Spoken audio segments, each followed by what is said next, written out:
क्रोनोलाइफ, एक और दुनिया, सबसे नया महाद्वीप अब खुल गया है। एक और दुनिया से जुड़ने पर सबसे पहले आपका स्वागत 10 करोड़ नए उपयोगकर्ताओं से होगा, अद्भुत साथियों से मिलेंगे और उनके साथ काल कोठरियों और मालिकों पर विजय प्राप्त करेंगे कम से कम।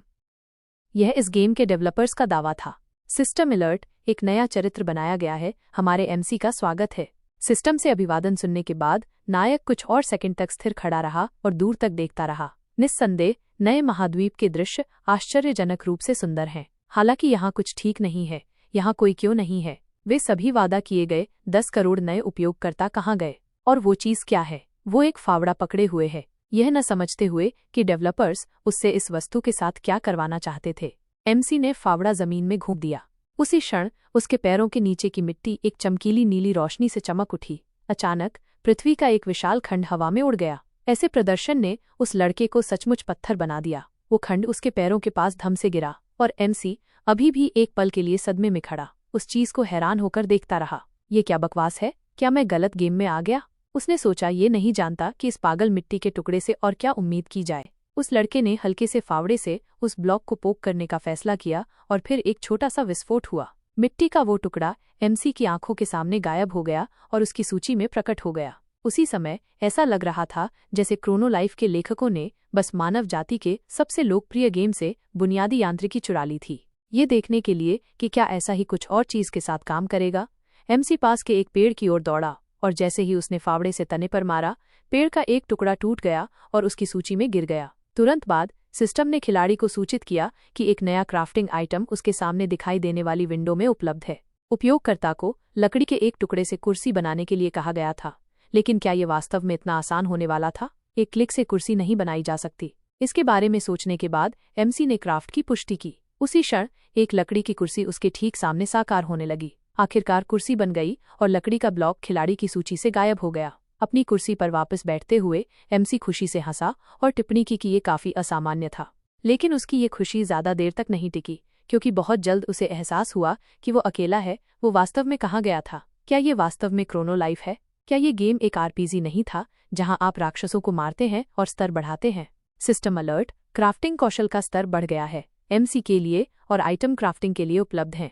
अपनी कुर्सी पर निराशा में बैठे हुए एमसी ने क्राफ्ट मेनू खोला। कुछ और चीजें उन वस्तुओं में दिखाई दी जिन्हें वो बना सकता था। इसका मतलब है कि इस गेम में अभी भी कुछ कौशल और स्तर है। अब वो लड़का एक लकड़ी का क्लब, एक तलवार और यहाँ तक कि एक भयानक घेराबंदी करने वाला गुलेल भी बना सकता है क्या? और बस इतना ही नहीं था। उन सभी वस्तुओं की सूची में एमसी ने कुछ ऐसा देखा जो वो पहले करना चाहता था। अधिक पेड़ काटने और अन्य सामग्री इकट्ठा करने के बाद उसने सही ब्लूप्रिंट चुना और गेम द्वारा इंगित स्थानों पर ब्लॉक रखना शुरू कर दिया। काम खत्म करने के बाद वो लड़का राहत की सांस ली। अब उसका घर बन गया था।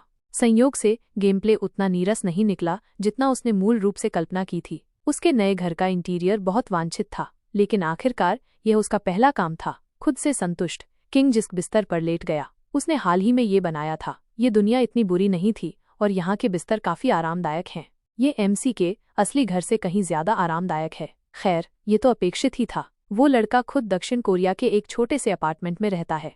चमत्कार उन्हीं के साथ होते हैं जो कोशिश करते हैं। आपके प्रयास कभी आपको धोखा नहीं देंगे। कल के स्वयं पर विजय प्राप्त करो। इन सभी प्रेरक वाक्यांशों ने एमसी को दिन रात काम करते रहने के लिए प्रेरित किया और अंततः उसके जीवन को एक नीरस, उबाऊ दिनचर्या में बदल दिया। लेकिन आज क्रोनोलाइफ में प्रवेश करते ही कार्य दिवसों की सभी चिंताएं बहुत जल्दी दूर हो गईं। अपने हाथ में फावड़ा देखकर एमसी ने इस दुनिया में अपनी संभावनाओं के बारे में सोचा। 100 वर्ग मीटर का घर या शायद एक आंगन वाला 2 मंजिला घर, वो जो चाहे बना सकता है और जैसे चाहे जी सकता है। तभी उसे एहसास हुआ कि यह दुनिया वास्तव में सुंदर है। एमसी ने सोचा। तभी सामने के दरवाजे के पीछे से एक भयानक दहाड़ आई। अपना सिर घुमाते ही उसने दरवाजे पर एक बेहद खूंखार शेर भालू को देखा, जिसका खतरा स्तर ए था। उस लड़के ने पहली बार ऐसे राक्षस देखे थे। जब वो सोच रहा था कि उसे आगे क्या करना चाहिए, तो वो जानवर दहाड़ा और उस पर झपट पड़ा। किसी चमत्कार से एमसी पहले ही कूदकर हट गया था और राक्षस के पंजों से लगने से बच गया था, लेकिन दुर्भाग्य से नुकसान के बिना नहीं। उसका पसंदीदा मुलायम बिस्तर टुकड़ों में बिखर गया था। वो उस कमीने को ऐसी गुस्ताखी करने नहीं देगा। तुम मुर्दे हो, एमसी ने गुस्से में फावड़ा दुश्मन की ओर इशारा करते हुए कहा। इस होमकुलस भालू के किसी और की संपत्ति को नष्ट करने के लिए वो अपनी जान से कीमत चुकाएगा, और उसकी जान से मेरा मतलब विशेष रूप से जिंक्स की जान से था। नहीं तो तुम सीधे वायुमंडल में चले जाओगे, जैसे ये मूर्ख जो फावड़े से भालू को मारने का फैसला कर बैठा। जाहिर है एमसी वार करने की सीमा से बाहर हट गया, क्योंकि उसने एक अच्छा लेग किक मारा। कुछ अनुभव अंक खोने के बाद उसे तुरंत सुरक्षित स्थान पर पुनर्जीवित कर दिया गया। तभी उसे अंततः एहसास हुआ कि वो बहुत कमजोर था। चारों ओर देखते हुए लड़के ने अपना घर खोजने की कोशिश की। उसकी निराशा के लिए उसकी छोटी झोपड़ी के केवल खंडहर ही बचे थे। बिस्तर और कुर्सी दोनों की असमान लड़ाई में बहादुर मौत हो गई थी। आंसू बहाते हुए अपनी लकड़ी की कुर्सी के बचे हुए हिस्से को गले लगाते हुए एमसी घुटनों के बल गिर गया और चिल्लाया कि बस उसे मारना ही काफी होगा। उस खूनी भालू को घर क्यों नष्ट करना पड़ा? उसने इसे बनाने के लिए इतनी मेहनत की थी, जबकि वो कमीना यहाँ जल्द या बाद में वापस आएगा। एमसी को अभी तक नहीं पता कि कैसे, लेकिन वह निश्चित रूप से उस निर्दयी भालू से बदला लेगा। घंटों से अपने डोमेन में घूम रहा था, शेर भालू ने एक बार फिर खेत के बीच में एक छोटी सी झोपड़ी खड़ी देखी। एक संतुष्ट दहाड़ के साथ राक्षस पूरी गति से दीवार तोड़कर झोपड़ी में घुस गया। हालांकि अंदर घुसते ही भालू निराशा से जम गया। क्लब में स्वागत है दोस्त, एमसी ने गंभीर रूप से फुसफुसाया, घेराबंदी मशीन की तोपों को घुसपैठिए पर इंगित करते हुए। अगले ही सेकंड दर्जनों नुकीले भाले राक्षस की मोटी चमड़ी को छेद गए, लेकिन दुश्मन को मारने के लिए ये काफी नहीं था। भाले से बंधा हुआ, जैसे कि वह एक डार्टबोर्ड का निशाना हो, शेर भालू एमसी की ओर झपटा। और ये ठीक ऐसे ही अवसर के लिए था कि एमसी ने हाल ही में एक गुलेल बनाया था। इस छोटे भालू में बहुत दृढ़ता है, लेकिन वो ऐसा झटका नहीं झेल पाएगा। प्रक्षेप्य तेज गति से राक्षस के चेहरे पर लगा, उसके सारे दांत तोड़ दिए। उम्मीद के मुताबिक दुश्मन अपने खोपड़ी और विशाल झटके के बीच हुई मुठभेड़ में नहीं बचा। हाँफते हुए जानवर के शरीर को फावड़े से हिलाते हुए एमसी ने पहले ये सुनिश्चित करने का फैसला किया कि वह जीवित नहीं होगा। जैसे ही फावड़े की नोक भालू के फर को छू गई, एक चमकीली नीली रोशनी फिर से बन गई। खतरा स्तर 1 के राक्षस को हराने का इनाम 1 टुकड़ा मांस, 2 शेर भालू की खाल और 5 हड्डियां थीं। और बस इतना ही नहीं, क्राफ्टिंग मेन्यू में अधिकतम क्रूर हेलमेट और शेर भालू कवच खिलाड़ी के लिए उपलब्ध हो गए। अब एमसी जानता है कि राक्षसों को मारना काफी आकर्षक है और इसलिए वो शिकार करने का फैसला करता है। हालांकि उसे ये नहीं पता था कि वो शिकारी नहीं बल्कि शिकार बन जाएगा।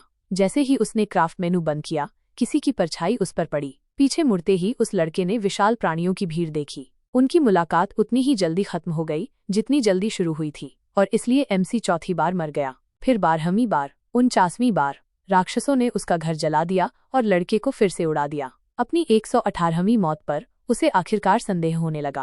वो समझता है कि ये प्राणी उसे क्यों मारने की कोशिश कर रहे हैं, लेकिन वे बार बार पूरी तरह से अच्छी केबिनों को क्यों नष्ट करेंगे। एमसी को हर मौत के बाद अपनी झोपड़ी को खरोच से फिर से बनाना पड़ता है।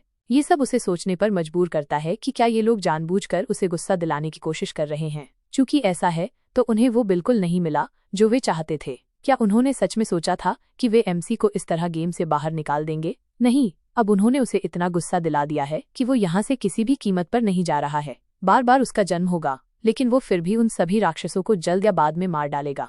और इसलिए 1300वें जन्म का समय आया।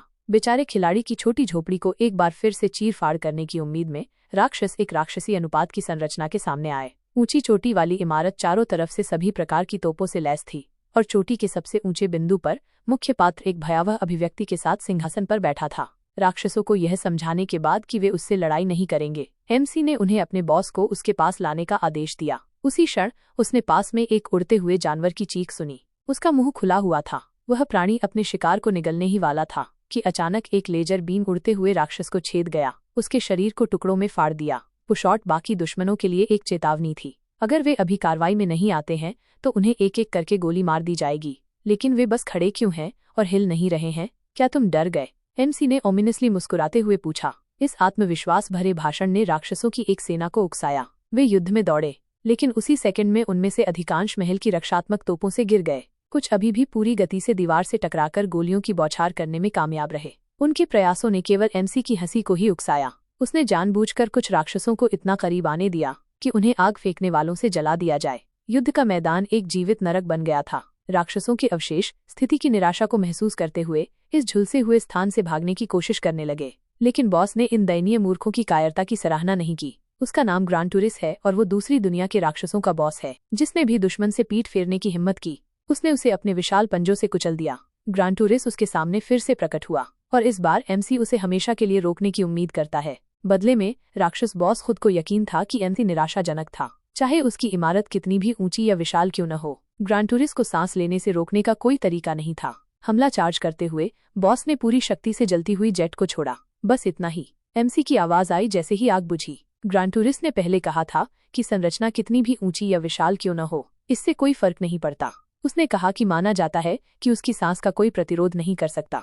वो केवल इसलिए ऐसा सोच रहा था क्योंकि उसने पहले कभी इतनी विशाल चीज का सामना नहीं किया था जितना कि एमसी ने बनाया था। इस विशाल ग्रैनोरिस्ट की तुलना में तो वो सिर्फ एक छोटी सी छिपकली थी। नतीजा स्वाभाविक था, ग्रैनेटोरिस एमसी के एक ही घूंसे से चपटा हो गया। उस बहुत नफरत करने वाले राक्षस बॉस को हराने के बाद एमसी अपने बड़े रोबोट से जमीन में उतर आया। लड़के ने फावड़ा उठाकर मृत प्राणी के धड़ तक पहुंचाया। तुरंत उसके इन्वेंट्री में बहुत सारे नए आइटम आ गए। 10 ग्रैंड टूरिस्ट स्किन और 2 नुकीले दांत, 1 दिल, 6 खून की बूंदें और अन्य बकवास जिसके बारे में आप फिर कभी नहीं सुनेंगे। इस लड़ाई में एमसी के लिए मुख्य इनाम येजी एक्स शीर्षक प्राप्त करना था, दूसरी दुनिया में फैलने के लिए। इसके अलावा दूसरी दुनिया के शासक को भी बदल दिया गया। ग्रैंड टूरिस्ट मारा गया और उसकी जगह एमसी आ गया। दूसरी दुनिया के प्राणी अब नए शासक को चुनौती देने की हिम्मत नहीं करेंगे। हालांकि यह अंत बिल्कुल नहीं है, क्योंकि एमसी के पास स्वामित्व का विशेषाधिकार है और अब वह क्रोनो लाइफ की दुनिया में सब कुछ नियंत्रित कर सकता है। ये उसके लिए सिर्फ शुरुआत है, अब से वो कुछ भी कर सकता है। आई होप आपको ये नया एपिसोड काफी ज्यादा ही अच्छा लगा होगा। अगर एपिसोड अच्छा लगा है तो फिर वीडियो को लाइक एंड चैनल को सब्सक्राइब कर लीजिएगा ऐसे ही मजेदार वीडियो को देखने के लिए।